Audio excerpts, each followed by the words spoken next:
think they are dead. She was standing in a doorway she was never supposed to open.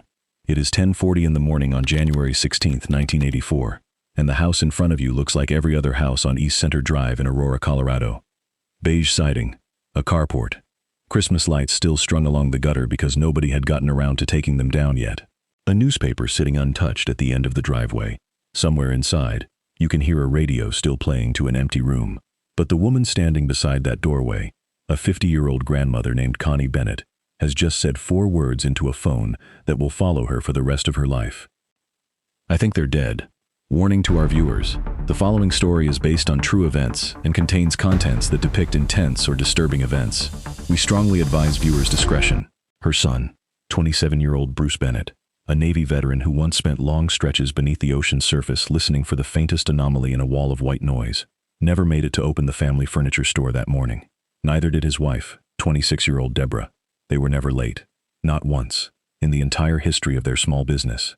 So when 9 a.m. came and went, and then 10 a.m., Connie got in her car and drove to the house herself. She walked through a door that was not locked, and she found something that 37 years of Colorado law enforcement would later describe as one of the most horrific crime scenes in the state's history. Bruce, Debra, their 7-year-old daughter Melissa, 2 days shy of her 8th birthday, all 3 beaten to death with a claw hammer, inside their own home, in their own beds, while a stranger moved silently from room to room in the dark. And in a 4th bedroom, buried beneath a pile of blankets, barely breathing, investigators would find a 3-year-old girl named Vanessa, multiple broken bones, a fractured skull, somehow, impossibly, alive. Whoever did this left almost nothing behind that 1980s forensic science could actually use. No usable fingerprints, no witnesses, no confession, no arrest. For 34 years, the man who destroyed the Bennett family walked free, entirely unknown, without a guilty conscience. He married, he worked jobs, he sat inside prisons for entirely different crimes, thousands of miles away, and slept soundly every night, while a toddler who could not even remember her own parents' faces grew up carrying his trauma permanently written into her body, in every sleepless night, in every year of a childhood defined by an absence she couldn't fully explain to herself. This is not just the story of a massacre inside a quiet suburban home. This is the story of a serial killer who terrorized an entire stretch of the Denver metro area during a 12-day killing spree in January of 1984. A man investigators would eventually call the Hammer Killer, and the invisible, microscopic trail of evidence that would take 37 years, 1 changed law, 1 database entry, and 1 detective who refused to let a file die, to finally bring him down. For 34 years, this serial killer, responsible for wiping out an entire young family, walked past strangers at grocery stores, sat across from cellmates in a Nevada prison, and existed in the world as nothing more than an inmate number. This wasn't a single, isolated tragedy. This was one stop on a 12-day rampage that stretched across an entire metro area. A sleeping couple beaten in their own bed, a flight attendant attacked in her own garage, a grandmother murdered in her own home. 4 separate crime scenes, 4 sets of victims, and, for over 3 decades, 0 answers connecting any of it. By the end of this video, you will understand exactly how this family was chosen, how a 3-year-old survived the unsurvivable, how 3 other victims across the same 12 days were connected to the same killer, and how a single strand of DNA, smaller than anything the human eye can see, would one day put her family's killer behind bars for the rest of his life. Stay until the very end, because the piece of evidence that finally broke this case wide open didn't come from a Colorado crime lab at all. It came from a bathroom stop on a prison transport van in a different state 7 months after the Bennetts were buried, and from a change in state law that almost never happened, buried deep inside legislative language that had nothing to do with murder at all. This is Cold Crime Chronicles. For updates on cold cases like this video and subscribe to the channel. To understand how senseless this crime truly was, you first have to understand how ordinary the Bennetts were. There was no feud simmering behind closed doors, no debt collectors circling, no secret enemy waiting in the wings. Just a young family doing exactly what thousands of other families across Reagan-era Colorado were doing in the early 1980s. Building a life, 1 paycheck, 1 mortgage payment, 1 ordinary Tuesday at a time. Bruce Bennett grew up wanting structure, and he found it in the United States Navy, where he trained as a sonar analyst. For years, his job was to sit in near total silence beneath the ocean's surface, trained to detect the smallest possible anomaly hidden inside a wall of static and noise. A skill that investigators would later note with a kind of grim, unavoidable irony was the exact opposite of what his family's killer would leave behind for police to find. Almost nothing detectable at all. After his service ended, Bruce came home to Colorado and met a young woman named Debra through her brother Larry. They fell in love the way people did in small, familiar circles in that era, through mutual friends, through backyard gatherings, through years of simply being around each other, until one day it became obvious, to everyone including themselves, that they belonged together. They married. They started a family. Their first daughter, Melissa, was born in 1976, a bright, curious little girl who neighbors would later recall as endlessly outgoing, someone who loved animals and loved being outdoors, already counting down the days to her 8th birthday. 5 years later, in 1981, their second daughter arrived, Vanessa, the baby of the family, still small enough in January of 1984 to be tucked safely into a crib in her own room down the hall from her parents. Family members who spoke about the Bennetts in later years consistently described a couple that had built their entire adult life around each other and their daughters. Bruce transitioning from military discipline into small business ownership, Debra managing the day-to-day operations of their home and their store in equal measure. Both of them fully invested in a version of the American dream that, in January of 1984, felt closer to permanent than it had ever been before. They were, by every surviving account, unremarkable in the very best sense of the word. A young couple quietly succeeding at the difficult, unglamorous work of building a stable life for 2 small children. By January of 1984, Bruce and Debra had just done something that felt, to them, like proof they had truly made it. They bought their very first home. A modest single-story house in the 16300 block of East Center Drive in Aurora, a fast-growing suburb east of Denver that, in the early 1980s, still carried the feel of a small town stitched quietly onto the edge of a much bigger city. The couple ran a small family furniture business together, the kind of operation where showing up on time wasn't professional courtesy, it was survival. Every hour the store sat closed was money the young family couldn't afford to lose. That is precisely why, on the morning of January 16th, when neither Bruce nor Debra arrived to open the store, something felt instantly, unmistakably wrong to the people who knew them best. Friends of the family later described Bruce and Debra as a couple still very much in the early hopeful chapter of their life together. New homeowners, small business owners, parents of 2 young girls who occupied nearly every spare hour they had outside of work. The furniture store wasn't glamorous. It was the kind of small operation where the owners themselves stocked shelves, rang up customers, and balanced the books late at night after the girls had gone to bed. But it was theirs, and by January of 1984, it represented years of accumulated effort finally starting to pay off. That weekend, by all accounts, looked like any other. A Sunday spent as a family. Perhaps errands run, perhaps a quiet dinner, perhaps an early slice of cake in anticipation of Melissa's birthday just 2 days away. There was nothing in the accounts pieced together afterward to suggest the Bennetts had any reason at all to fear that Sunday night specifically. No unusual visitors, no strange phone calls. No warning sign that a serial killer who had already struck 3 times in the previous 11 days was quietly working his way across the city toward their address. That is, in many ways, the most disturbing detail of the entire case. The Bennetts were not selected because of anything they did or failed to do. They were not targeted because of a grudge, a debt, or a personal connection to their killer.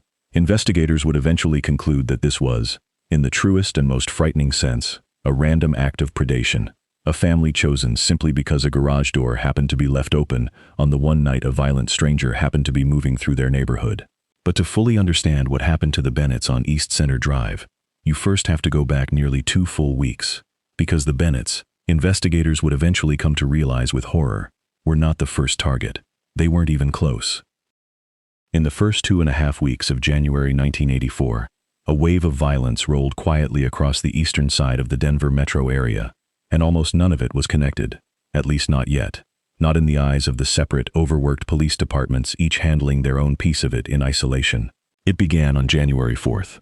Inside a home in Aurora, a married couple lay asleep in their own bed, when they woke to find a man standing silently over them in the dark, having entered the home without a sound and crossed through the house to reach their bedroom undetected. He struck them both with a hammer before they could fully process what was happening, then fled into the night just as suddenly as he had appeared. Both victims survived, though badly injured, deeply shaken, and left to wonder for years afterward who had been standing over them in the dark, and why. Their case was filed away, like so many crime reports of that decade, as a frightening but isolated home invasion gone wrong, with no reason at the time to suspect it was merely the opening act of something far larger. Then, on the night of January 9th, a flight attendant returned home to her house in Aurora and pulled her car into the attached garage, just as she had done hundreds of times before. This time, she never made it inside her own home. A man was already waiting for her there, hidden in the dark of the garage. He beat her and sexually assaulted her, leaving her for dead just steps from her own kitchen door.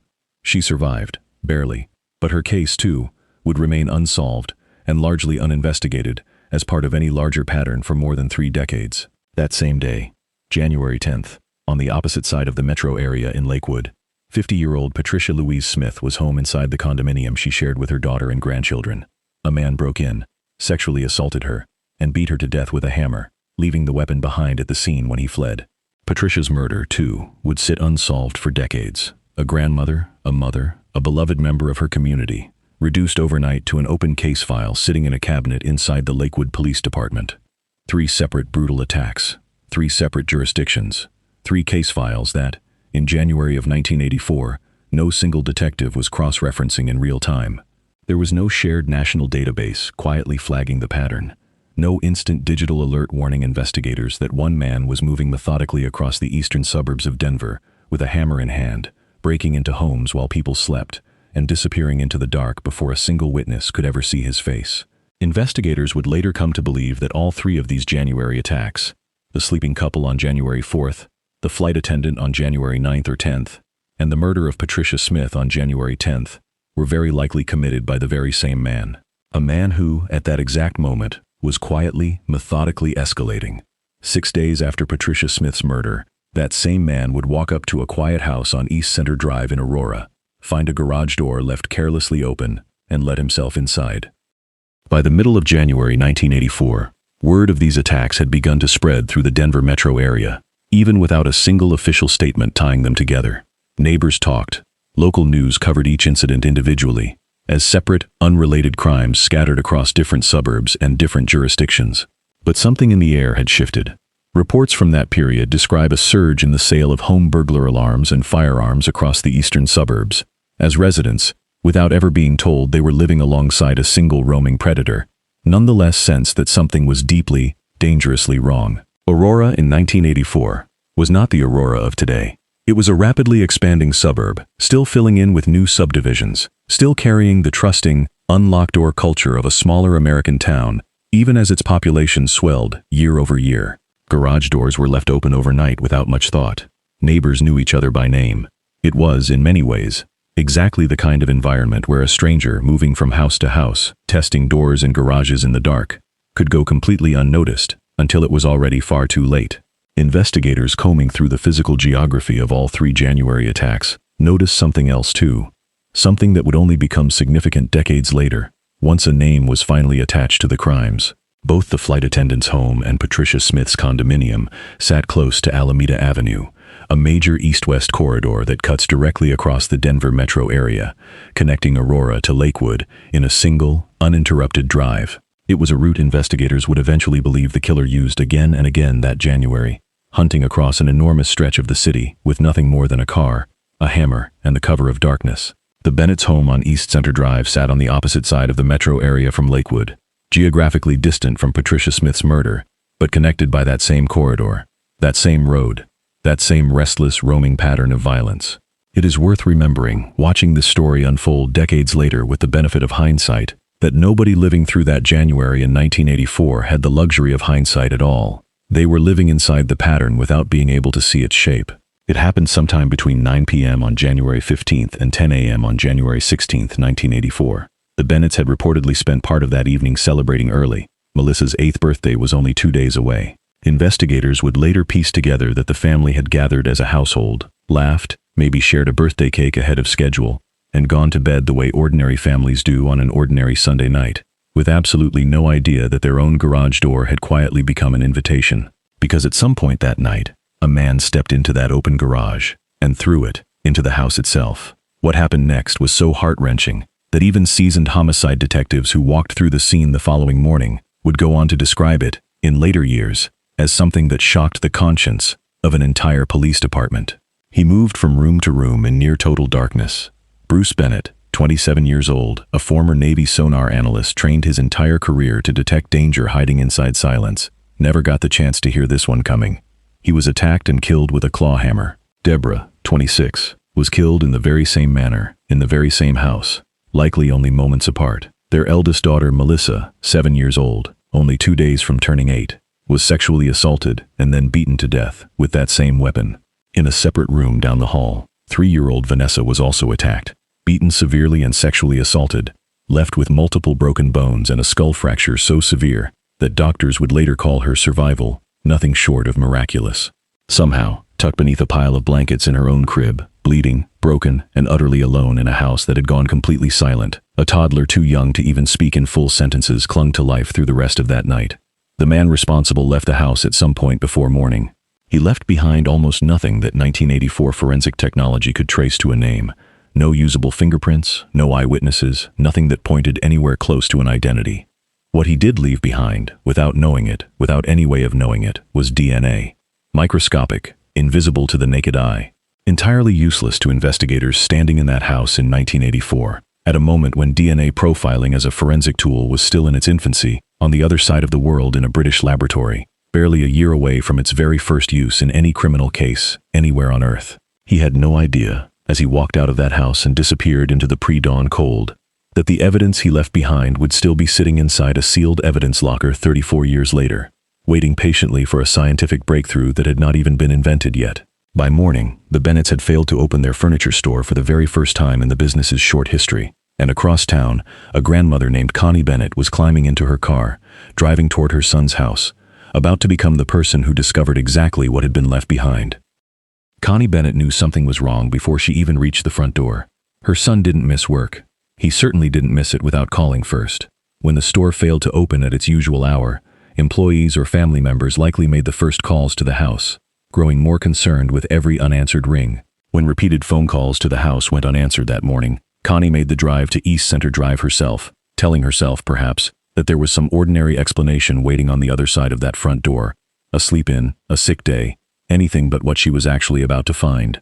She walked up to the front door and let herself inside. What she found in that house would stay with her, in her own words, decades later. "It's the worst moment of my life, so it's just something I certainly can't forget," she said. She found her son. She found her daughter-in-law. She found her granddaughter. And then, somehow, moving further into the house, she found Vanessa in a back bedroom, broken, unconscious, but still breathing. Emergency services were called immediately. Paramedics arrived within minutes, working quickly to stabilize a 3-year-old whose injuries were severe enough that some of the first responders on scene reportedly questioned, in the initial chaos, whether she would survive the ambulance ride to the hospital at all. Vanessa was rushed to the hospital in critical condition, suffering from multiple fractures and severe head trauma, while investigators began the grim, methodical process of documenting a crime scene that a judge, nearly 4 decades later, would describe from the bench as an unspeakable orgy of violence. Doctors would spend the following hours and days working to address injuries that, in a small child's body, represented some of the most severe blunt force trauma medical staff at the receiving hospital had ever treated in a surviving patient. Aurora police detectives collected everything they possibly could that day. Blood-stained boot prints left inside the house, biological evidence recovered from the scene, anything at all that might one day point back toward a name. In 1984, none of it led anywhere fast enough. There was no genetic fingerprint database sitting ready to search. There was no algorithm capable of cross-referencing crime scenes hundreds of miles apart in an instant. There was only shoe leather, instinct, and a killer who had already disappeared into the wind, leaving behind 3 bodies, 1 gravely injured child, and a case file that would sit open on a shelf for longer than most of the detectives working it would spend in their careers. The case went cold, not forgotten. Aurora police would later say this specific file haunted the department for over 3 decades, and one cold case detective in particular refused to ever let it die, but cold, unsolved, waiting, and somewhere out there, far beyond Colorado's borders, the man responsible kept moving, kept living, kept sleeping soundly through the nights. In the days and weeks after the murders, Aurora police detectives worked the only way homicide investigators in 1984 knew how: door-to-door canvassing of the neighborhood, repeated interviews with anyone who had contact with the family in their final days, and an exhaustive physical search of the home itself. The blood-stained boot prints recovered from inside the house were photographed, measured, and catalogued. A potentially crucial piece of evidence, but one that, without a suspect to compare it against, told investigators almost nothing about who had left them there. Biological evidence was collected as well, carefully preserved using the best methods available at the time. But in January of 1984, forensic science had no reliable way to convert that evidence into an identity. Blood typing could narrow a pool of suspects, but it could not single out one specific individual out of millions. Fingerprint analysis required a matching print already on file somewhere, and the suspect at that point in his life had never been arrested for anything serious enough to leave his prints in a database anyone would think to search. Detectives pursued the leads they had. They interviewed friends, family, and business associates of the Bennetts, searching for any hint of a motive that might explain the violence. They found nothing. No debts, no affairs, no enemies. Nothing resembling a rational explanation for what had happened inside that house. The absence of a motive, in some ways, made the case even harder to work. Most homicides begin with a relationship between victim and killer. This one did not. The Bennetts had, as far as anyone could determine, never met the man who ended their lives. That absence of connection is exactly why the case would eventually be solved by science rather than by traditional detective work. There was no informant to flip, no jealous ex-partner to squeeze for information, no paper trail of financial motive to follow. There was only biological evidence, sealed away and waiting for a future none of the original investigators would live to fully see unfold. In the summer of 1983, just months before the Bennett family was murdered, a man named Alex Christopher Ewing arrived in Colorado and obtained a state driver's license. He already had a record trailing behind him, a string of petty crimes, nothing that screamed serial killer to anyone who might have crossed paths with him at a gas station or a diner counter. Nothing that would have made Aurora police circle his name in January of 1984, because in January of 1984, nobody had his name at all. He was quite simply invisible. This case took weeks of careful research to create this video. Take 5 seconds to like the video and subscribe to the channel. It helps create awareness to many others.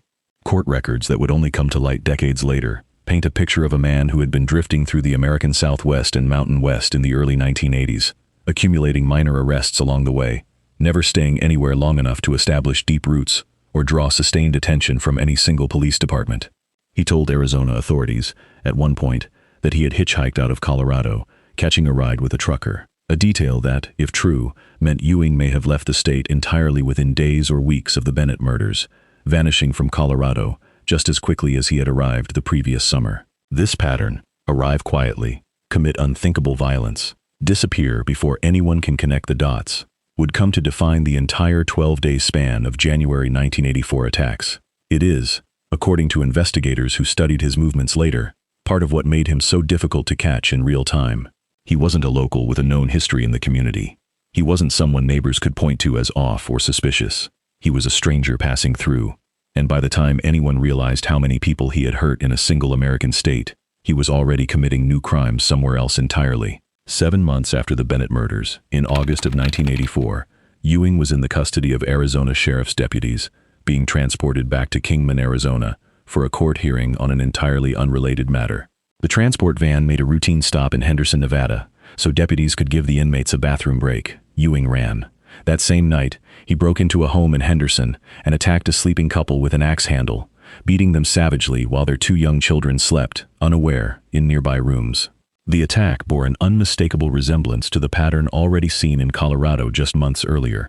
A stranger entering a home at night, targeting a sleeping couple, using a blunt object as a weapon, and fleeing before anyone could identify him. Nobody in Nevada, of course, had any reason to connect this assault to a set of unsolved Colorado murders from earlier that same year. Nevada authorities were focused entirely on the case directly in front of them: a violent home invasion, a couple left badly injured, and an escaped inmate who was now, somehow, an even more dangerous fugitive than the one who had run from that transport van. Ewing was captured 2 days later by park rangers roughly 15 miles away at Lake Mead, brought back into custody, and formally charged for the Henderson assault.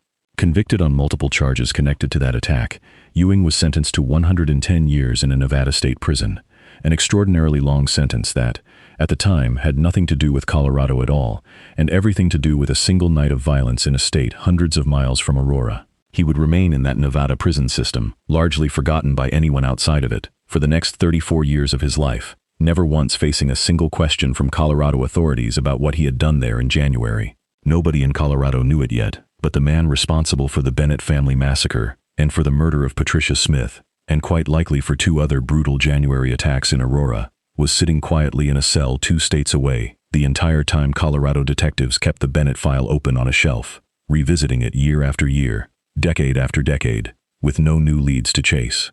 For the better part of 2 decades, the Bennett case existed in a strange kind of limbo, neither forgotten nor solvable. Tips came in over the years, as they always do in high-profile cases. Names were floated, suspects were quietly looked at, and just as quietly ruled out. None of it moved the case any closer to an arrest. The Bennett file became, in the words of officers who worked it, one of those cases that simply would not let go of the people assigned to it. The kind of file a detective takes home with them, mentally, even after their shift has ended. Meanwhile, the science of forensic DNA analysis was advancing rapidly, just not quickly enough, and not in Colorado's direction, not yet. What had started in a British laboratory in the mid-1980s as an experimental technique for identifying genetic fingerprints had, by the early 2000s, become a nationwide infrastructure capable of instantly comparing crime scene evidence against millions of stored profiles. The technology the Bennett case needed had finally arrived. The only thing still missing was the one profile that mattered. Over the years, nobody investigating the Bennett case in the 1980s, 1990s, or even the early 2000s had any reason to have ever heard of Alex Christopher Ewing, a man quietly serving out a 110-year sentence in a state prison system that, for the most part, had no reason to look backward at a decades-old unsolved case in Colorado. That is, in many ways, the cruelest irony of the entire investigation. The man responsible for the Bennett murders was never hiding in plain sight. He was not blending into Colorado society, watching from a distance as detectives chased their tails. He had simply vanished into an entirely separate criminal justice system, under an entirely separate set of charges, for an entirely separate crime, invisible to Colorado investigators not because he was clever, but because there was, for 34 years, no mechanism connecting the two. For years, Colorado investigators suspected the 3 separate January 1984 attacks were connected. The method was the same. The geography linking Aurora and Lakewood along the main east-west corridor of Alameda Avenue lined up, and the timing was simply too tight to be coincidence. But suspicion is not proof. And it wasn't until 2002 that Colorado Bureau of Investigation analysts were finally able to scientifically link the DNA evidence recovered from the Bennett crime scene to the DNA evidence recovered from Patricia Smith's murder scene, confirming, at last, what detectives had quietly feared for nearly 2 decades. The same man had committed both massacres.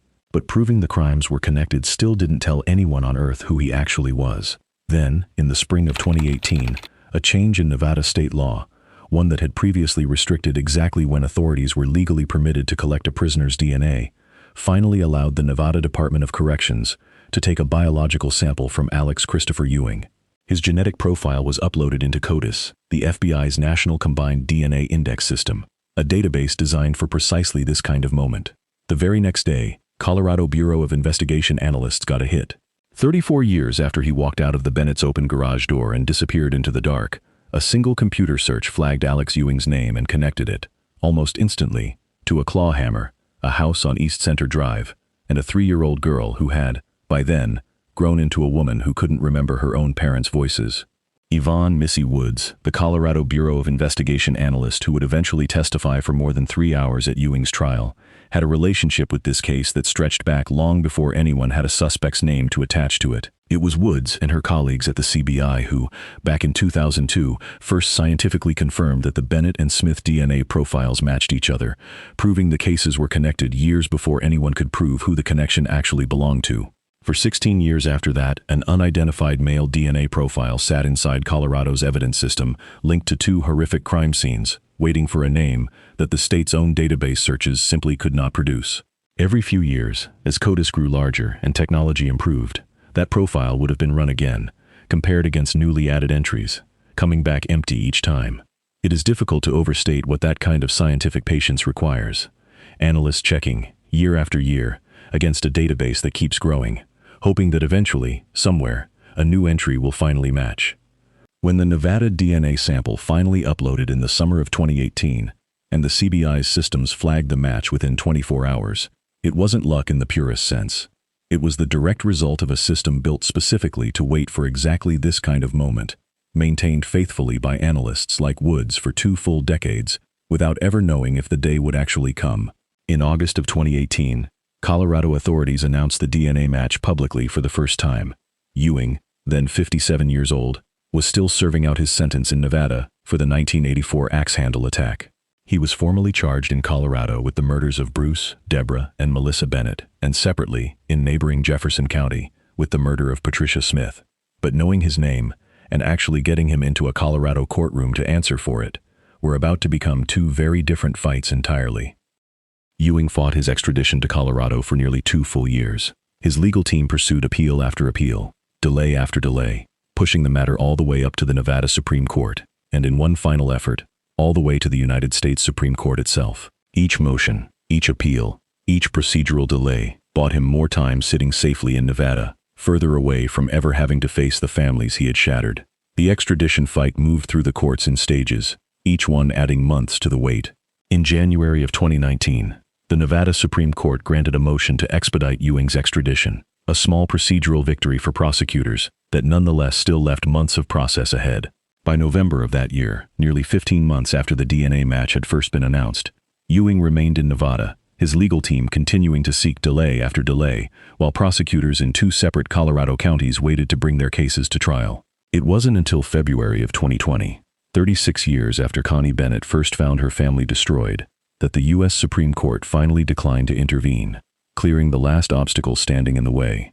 Ewing, now 59 years old, was flown to Colorado aboard a state aircraft, landing at Centennial Airport before being driven directly to the Arapahoe County Detention Center, where he was held without bail. He made his very first Colorado court appearance on March 2, 2020, to face a lengthy list of charges that included first-degree murder, felony murder, attempted murder, sexual assault on a child, and burglary. The trial for the Bennett murders finally began in Arapahoe County in the summer of 2021, 17 months after Ewing's extradition, and 37 long years after the crime itself. Jury selection opened in late July, with attorneys on both sides working to seat 12 people who could sit through weeks of testimony about a crime scene most of them had only ever heard whispered about as local legend growing up in the Denver metro area.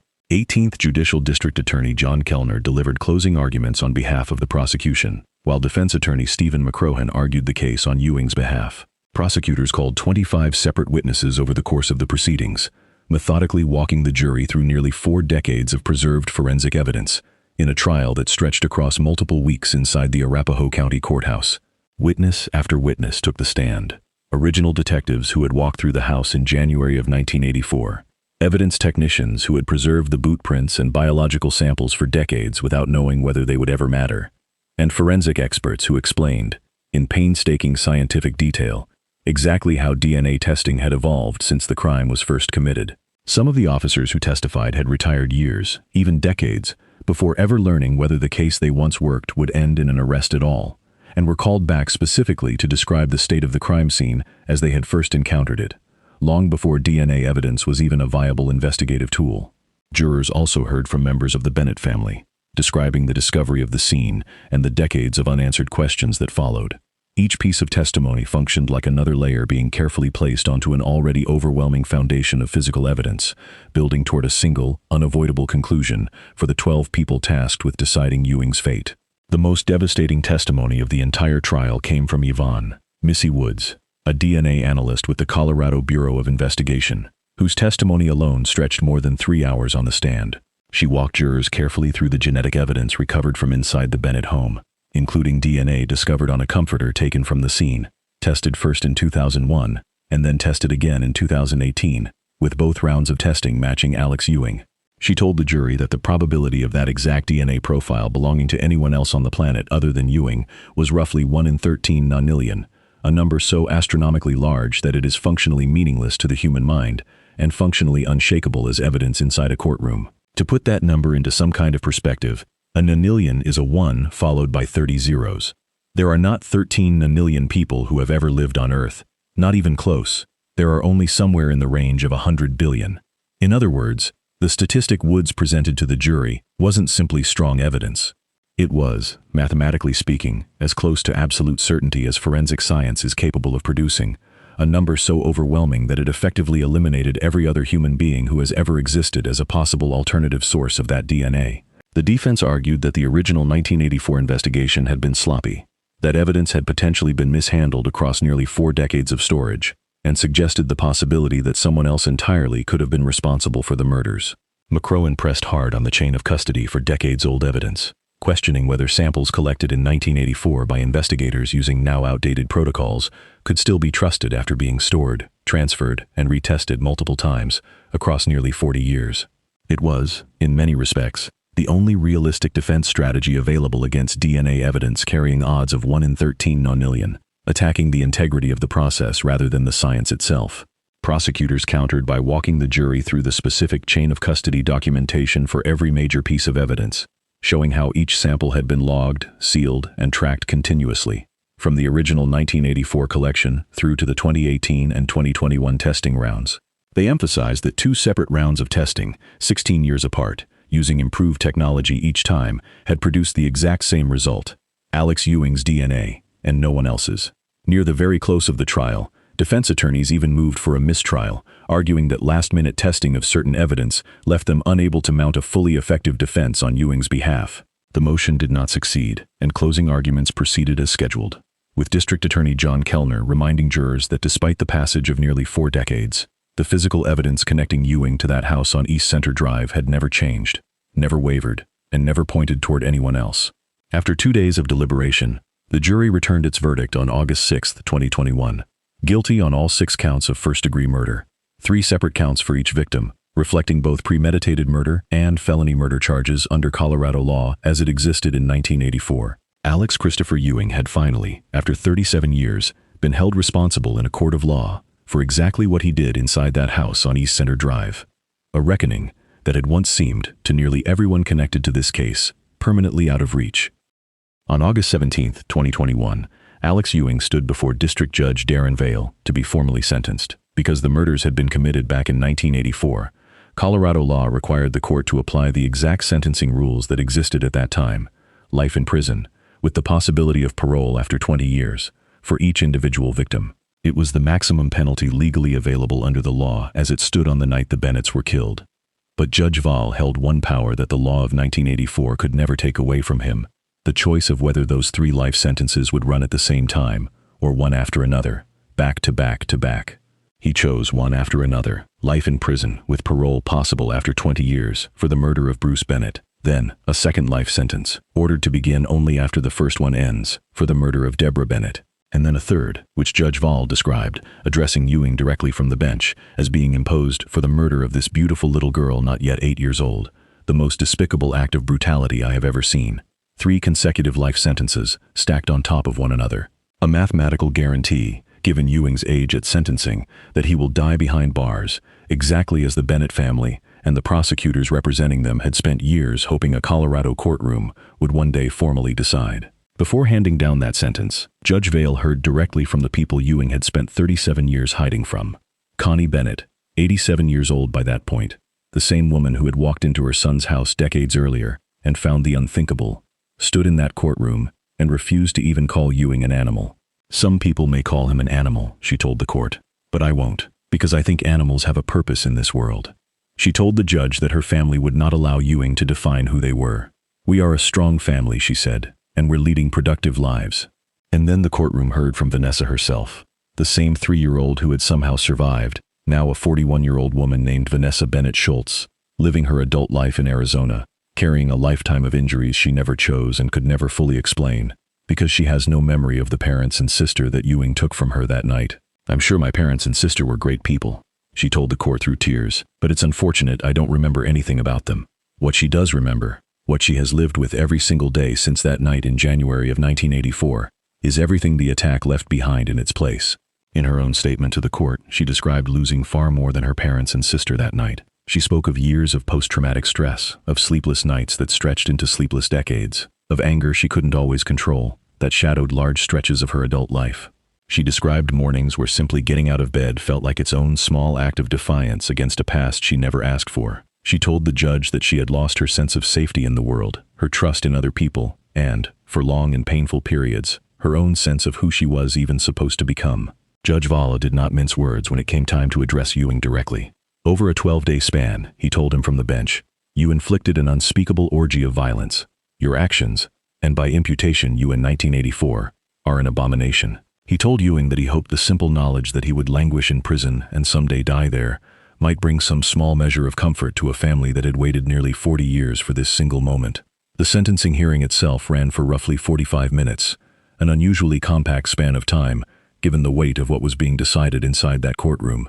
Multiple members of the extended Bennett family read prepared statements, each one describing, in their own words, exactly how a single night of violence in 1984 had rippled outward across 4 decades, shaping birthdays never celebrated together, milestones never shared, and an entire branch of the family tree that simply stopped growing the way it should have.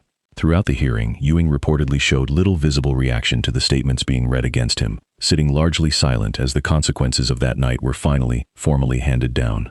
For Aurora Police and the Arapahoe County District Attorney's Office, the sentencing represented the culmination of a case that had outlived multiple generations of detectives, several changes in department leadership, and, quite literally, the natural life expectancy that many involved in the original 1984 investigation might have once assumed the case would never see resolved within.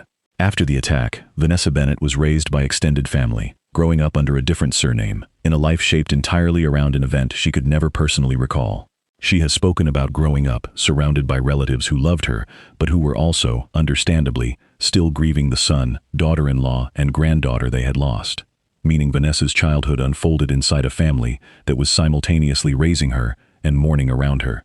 By the time Ewing was finally arrested in 2018, Vanessa Bennett Schultz was a grown woman in her late 30s, living her own life in Arizona, largely removed from the Colorado community, where her family's murder had become local legend.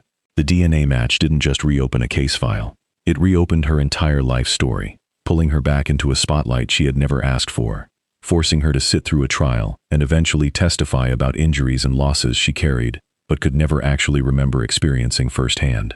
That particular kind of grief, mourning people you have no memory of, carrying physical scars from an attack you cannot recall, is its own unique form of trauma. Vanessa's case is different. Her entire understanding of what happened to her family came from other people's accounts, from police reports, from a courtroom 37 years after the fact, rather than from her own memory. In many ways, Vanessa spent her entire life before 2018 living with the physical consequences of a story she had never actually been told in full, carrying old injuries, navigating relationships and trust issues rooted in an event she couldn't consciously place, until a DNA match finally gave shape and language to a lifetime of unexplained difficulty. Watching someone receive an answer to a question they didn't fully know how to ask is one of the more quietly devastating threads running through this entire case, and it is a large part of why her testimony, both during the trial and at sentencing, resonated so powerfully with everyone in that Arapahoe County courtroom. The Bennett verdict was not, however, the end of Alex Ewing's reckoning. In April of 2022, a Jefferson County jury convicted him separately for the rape and murder of Patricia Louise Smith, the 50-year-old Lakewood woman killed just 6 days before the Bennetts, during that same 12-day span of violence that had terrorized the eastern Denver suburbs throughout January of 1984. Smith's own children stood before that second courtroom and described exactly what it felt like to wait nearly 4 full decades for justice to finally arrive. "We can now go on to celebrate my mother's beautiful life the way she would have wanted us to," her daughter told the court through tears. Family members described Patricia Smith as a beloved mother, grandmother, neighbor, and vibrant member of her community. A woman whose entire identity, in the years after her murder, had been reduced by the outside world to little more than a cold case file number, until this second trial finally allowed her family to speak about who she actually was. During the Smith trial, the presiding judge permitted jurors to hear detailed testimony about the Bennett murders as well, with prosecutors successfully arguing that the striking similarities between both cases offered crucial insight into the killer's method of operation. It meant that, for the second time, a Colorado jury sat through an account of the Bennett family's final hours, this time not to convict Ewing of harming them directly, but to help prove, through pattern and method, that the same hands responsible for their deaths were also responsible for Patricia Smith's. Ewing received a 4th consecutive life sentence for Smith's murder, ordered to be served on top of the 3 he already carried for killing the Bennetts, one more legal guarantee, stacked on top of another legal guarantee, that this man will never again draw breath outside the walls of a prison. Of everyone Alex Ewing hurt during that 12-day span in January of 1984, the flight attendant attacked in her own garage occupies a strange, difficult space in this story. She survived. She lived to grow older, to build a life beyond that single night, to eventually speak publicly, decades later, about finding her own version of peace. But she never got the courtroom moment the Bennett family and Patricia Smith's family eventually received. Ewing was never formally charged with her assault, even though investigators came to believe, based on the pattern of the other attacks, that he was very likely responsible. For her, there was no verdict, no sentencing hearing, no judge calling her attacker's actions an abomination from the bench. There was simply the decades-long knowledge that whoever hurt her was, in all likelihood, the same man eventually convicted of murdering 4 other people just days before and after her own attack. A strange, incomplete kind of justice that acknowledges the truth without ever formally prosecuting it. Her story is a reminder that even when a case is finally solved, resolution rarely arrives evenly or completely for everyone the perpetrator touched. Some victims get their day in court. Others are left to make peace with an answer that will never come with an official verdict attached to it. There is no tidy way to resolve that imbalance for viewers looking for a clean, satisfying ending. Justice, in cases spanning this many victims and this many decades, rarely distributes itself evenly. Some families get a judge and a sentencing hearing. Others get only the quiet, second-hand knowledge that the man responsible has already been locked away for other crimes committed against other people. A form of closure that is real, but incomplete, and that asks a great deal of anyone forced to accept it. Melissa Bennett was, by every account gathered in the years since, a normal 7-year-old girl, looking forward to an ordinary milestone, turning 8 years old, just 2 days after the night she was killed. She attended school locally, had friends in her neighborhood, and was, according to those who knew the family, the kind of endlessly energetic child who filled a household with noise and motion. Her death, more than perhaps any other single detail of this case, is what turned the Bennett murders from a shocking regional crime story into something the entire Denver metro area struggled to comprehend for decades. The image of a not quite 8-year-old girl killed 2 days before her birthday became, for an entire generation of Aurora residents, shorthand for a specific kind of communal grief, the sense that something protective about their neighborhoods had been permanently punctured that January. Parents who were raising their own young children in Aurora in 1984 have spoken, in the years since, about how the Bennett case changed the way they thought about locked doors, closed garages, and the assumption that a quiet residential street was inherently safe. That collective, lingering unease is part of why the case never faded from local memory the way so many other unsolved crimes eventually do. It wasn't simply a mystery. It was a wound the entire community carried together, largely in silence, for 37 years. Even now, decades later and with a conviction finally secured, longtime residents of that stretch of Aurora describe the case less as a closed chapter and more as a scar the neighborhood learned to live alongside, present in the background of everyday life, rarely spoken about directly, but never entirely forgotten either. 2 other attacks from that same 12-day stretch in January of 1984, the sleeping couple beaten in their own bed on January 4th, and the flight attendant brutally assaulted in her own garage on January 9th or 10th, are both believed by investigators to have also been committed by Alex Ewing. He was never formally charged in either case. The flight attendant survived her attack and, decades later, spoke publicly about finding a version of peace within her own life, even without ever seeing her specific attacker held accountable in a courtroom. For the Aurora Police Department, the Bennett case became something that could never simply be filed away and forgotten. Not even across the 34 years it sat completely unsolved. Detectives, particularly one cold case investigator who worked this single file for years without a single new lead to chase, kept returning to it again and again. When Aurora's police chief arrived at the department nearly 4 years before Ewing's arrest, he later said this case was one of the very first things senior detectives told him about, describing it as a file that had shocked the conscience of an entire community and had simply never stopped haunting the officers assigned to solve it. Bruce Bennett, Debra Bennett, Melissa Bennett. 3 lives ended in a single night by a man they never once saw coming, inside a home they had only just started building an entire future within. Say their names, because for 37 years, almost no one outside of their immediate family had the chance to say anything about them at all, beyond the bare facts of how they died.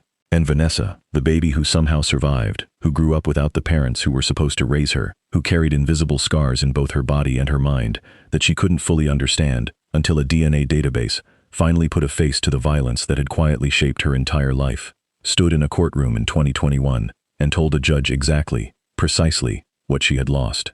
She did so not for the courtroom's benefit, and not for the cameras waiting outside on the courthouse steps, but because after 37 years of silence, she had finally earned the right to be heard. Not only her parents, not only her sister, but, in her own words, her sense of safety, her ability to trust other people, her sanity, and years upon years of her life spent simply trying to survive a trauma she couldn't even remember the beginning of. In May of 2022, the Bennett case became the subject of an episode, introducing the story to a national audience for the first time since the original 1984 news coverage.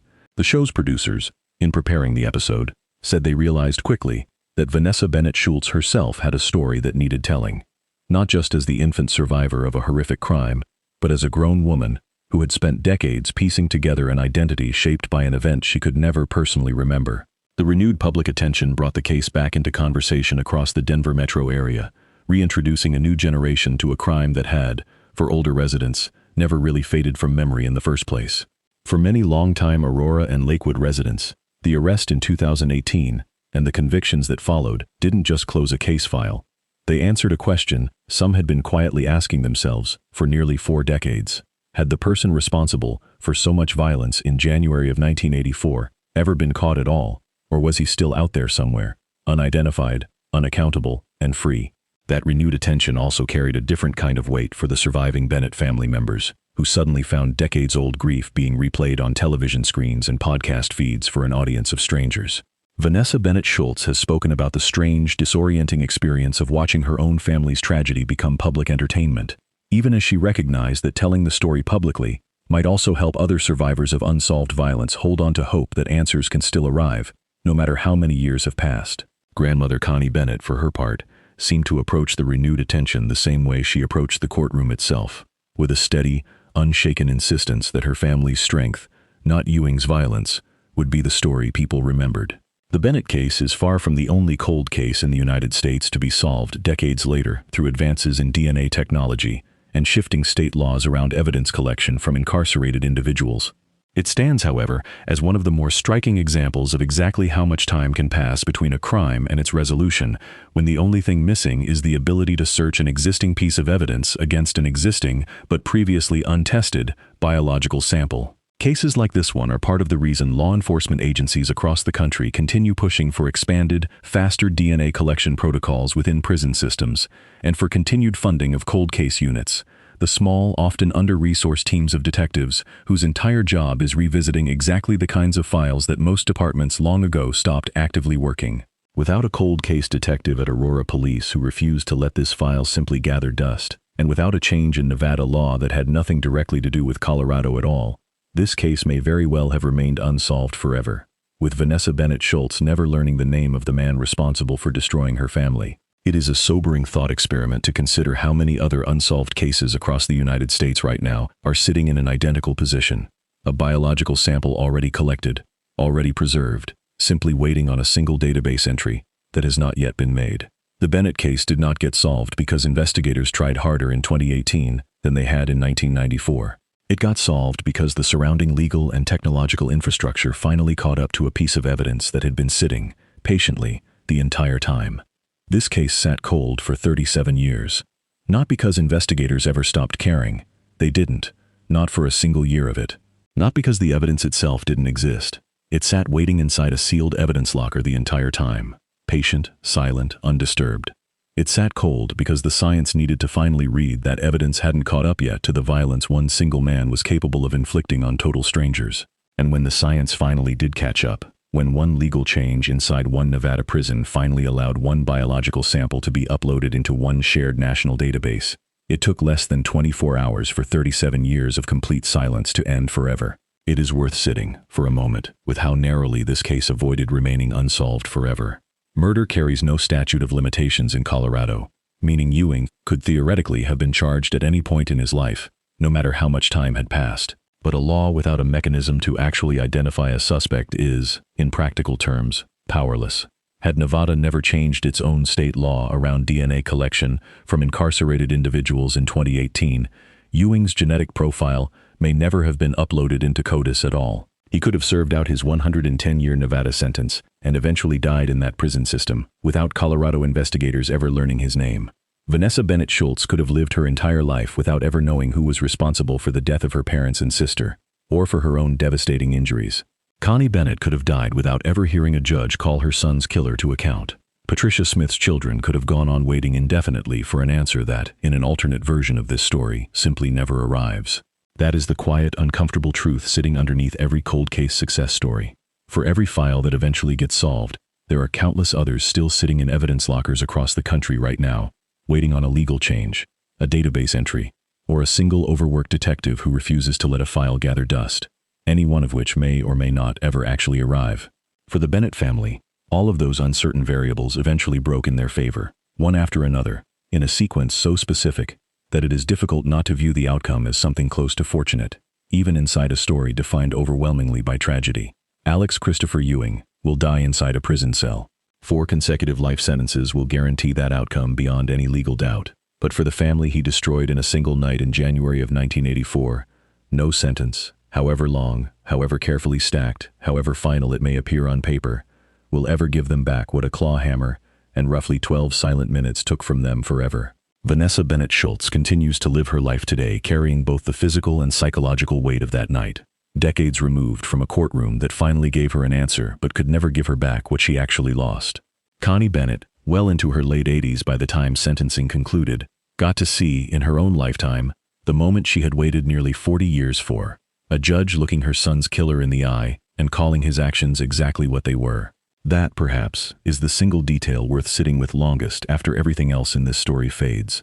An 87-year-old grandmother lived long enough to see justice arrive, when for most of those 37 years, there was no guarantee she ever would.